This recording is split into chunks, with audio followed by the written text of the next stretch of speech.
नमस्कार, जय हिंद दोस्तों। अगर आप सोशल मीडिया का इस्तेमाल करते तो आपने भी अभी तक इलेक्शन कमीशन ऑफ इंडिया का ये नोटिफिकेशन देख लिया होगा।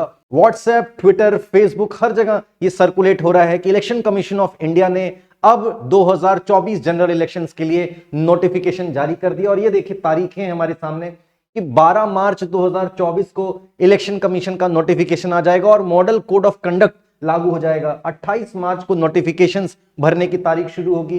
19 अप्रैल को पोलिंग डे है, उस दिन चुनाव होगी। और देखिए खास बात यह है कि इस बार सिर्फ एक ही फेज में पूरे देश का चुनाव कंडक्ट कराया जाना है और 22 मई को इसकी काउंटिंग होगी और रिजल्ट्स भी आ जाएंगे और नई सरकार की ओथ सेरेमनी 30 मई को हो जाएगी। अगर आपके पास भी ऐसा नोटिफिकेशन आया है तो ध्यान रखिएगा, ये एक फेक नोटिफिकेशन है। देखिए पिछले 1-2 दिनों से ये फेक नोटिफिकेशन सर्कुलेट हो रहा था, तो इलेक्शन कमीशन ऑफ इंडिया ने अपने फेसबुक प्लेटफॉर्म का इस्तेमाल करते हुए, फिर ट्विटर प्लेटफॉर्म का इस्तेमाल करते हुए जानकारी दी कि ये जो नोटिफिकेशन सर्कुलेट हो रहा है ये फेक है, तो इस पर बिल्कुल भी ध्यान मत दीजिएगा। और पहली बात ये समझिए, लोकसभा के चुनाव हैं, ऐसे ही आपको व्हाट्सएप पर जानकारी नहीं मिलेगी।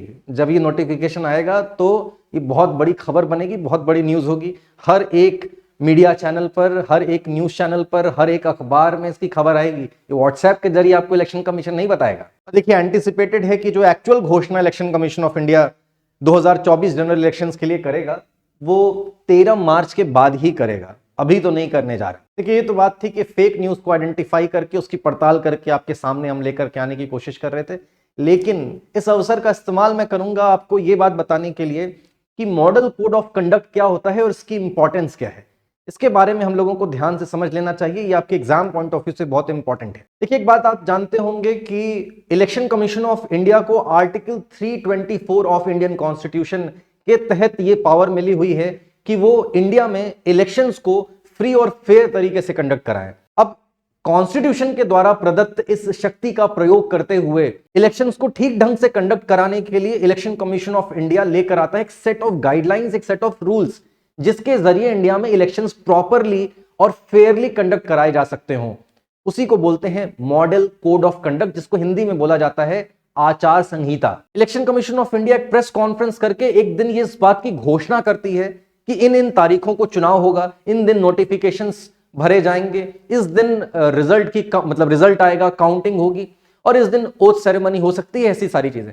तो जिस दिन वो घोषणा करता है इलेक्शन कमीशन ऑफ इंडिया, उसी दिन से आचार संहिता लागू हो जाती है, मॉडल कोड ऑफ कंडक्ट लागू हो जाता है। और ये तब तक असर में रहता है जब तक कि चुनाव का रिजल्ट नहीं आ जाता, उसकी घोषणा नहीं हो जाती। देखिए इलेक्शंस को रेगुलेट करने के अगर इतिहास के बारे में बात करें तो पहली बार केरला असेंबली इलेक्शंस को रेगुलेट करने के लिए वहां की जो स्टेट एडमिनिस्ट्रेशन थी उसने 1960 में पहली बार कुछ सेट ऑफ रूल्स बनाए और उसके बाद 1962 में जब लोकसभा के चुनाव हुए तो इलेक्शन कमीशन ऑफ इंडिया ने कुछ सेट ऑफ रूल्स बनाए, मॉडल कोड ऑफ कंडक्ट को बनाया और वो लगातार आगे चल करके फॉलो होता रहा।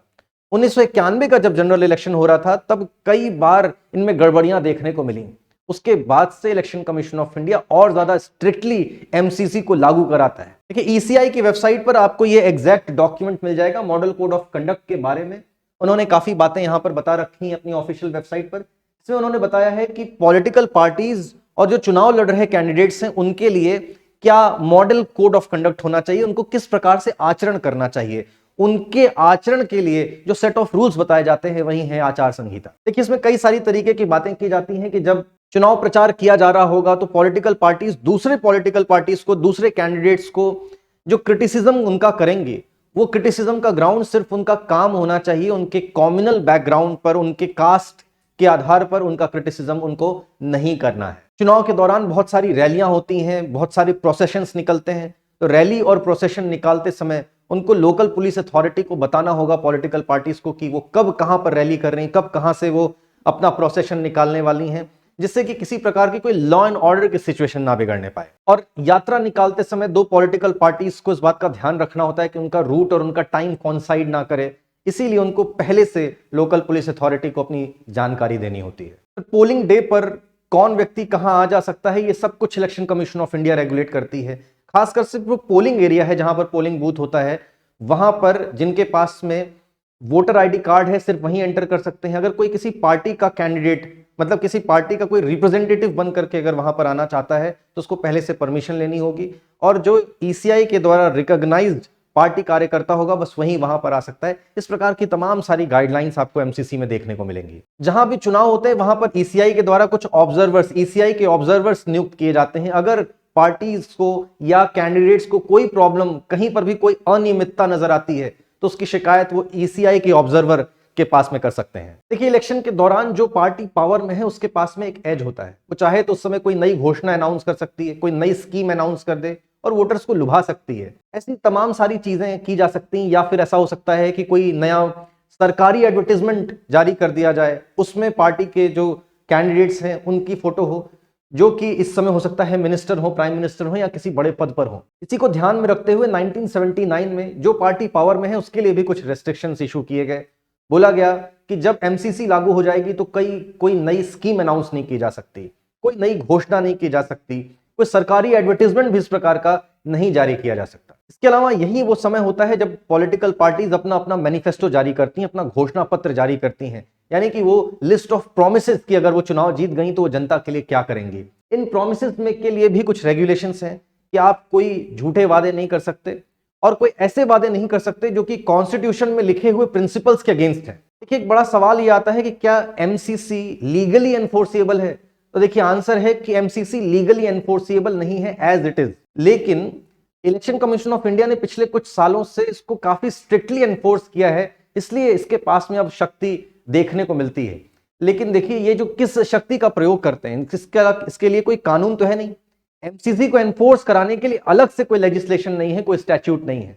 इसको एनफोर्स कराने के लिए इलेक्शन कमीशन ऑफ इंडिया पहले से जो हमारे पास में आईपीसी है, सीआरपीसी है और रिप्रेजेंटेशन ऑफ पीपल्स एक्ट 1951 है, उन्हीं के अंदर लिखे हुए प्रोविजंस का इस्तेमाल करती है। हालांकि देखिए, 2013 में एक standing committee on personnel public grievances, law and justice ने इस बात को रिकमेंड किया था कि एमसीसी को अब एक लीगल अथॉरिटी प्रदान कर देनी चाहिए और इसके लिए एक स्टैट्यूट, एक लेजिस्लेशन लेकर के आना चाहिए। लेकिन देखिए, इलेक्शन कमीशन ऑफ इंडिया का खुद कहना है कि इसको लीगली एनफोर्सेबल नहीं बनाना चाहिए, क्योंकि अगर ये लीगली एनफोर्सेबल हुआ तो अगर कोई डिस्प्यूट होगा तो वो ईसीआई नहीं सॉल्व करेगी, फिर वो जुडिशरी के पास जाएगा और जुडिशियल प्रोसीडिंग्स आप जानते हैं बहुत लंबा समय लेते हैं, जबकि ईसीआई चाहता है कि इलेक्शन प्रोसीजर पूरा 45 दिन से ज्यादा का समय ना लगे, 45 दिन के अंदर अंदर उसको कंप्लीट करा लिया जाए। इसीलिए ईसीआई चाहता है कि ये लीगली एनफोर्सेबल ना बने। तो खैर, जनरल इलेक्शंस 2024 की घोषणा अभी ऑफिशियली हुई तो नहीं है, लेकिन फिर भी इसमें अब बहुत देरी नहीं बची है। आज नहीं तो कल जल्दी ही इसकी घोषणा हो जाएगी और फिर बिगुल बज जाएगा 2024 के इलेक्शंस का। दुनिया के सबसे बड़े लोकतंत्र भारत में लोकतंत्र का सबसे बड़ा पर्व अब हमारे सामने आने वाला है। तो उस पर्व में भागीदार बनिए और संविधान द्वारा प्रदत्त वोट देने की अपनी शक्ति का प्रयोग जरूर करिए। अगर अभी तक अपने आप को आपने रजिस्टर नहीं किया है तो इलेक्शन कमीशन ऑफ इंडिया की वेबसाइट पर जाकर अपने आप को एज अ वोटर रजिस्टर कर सकते हैं और जब भी घोषणा हो अपनी कॉन्स्टिट्यूएंसी में जाकर अपनी इस वोटिंग राइट का प्रयोग जरूर करिएगा।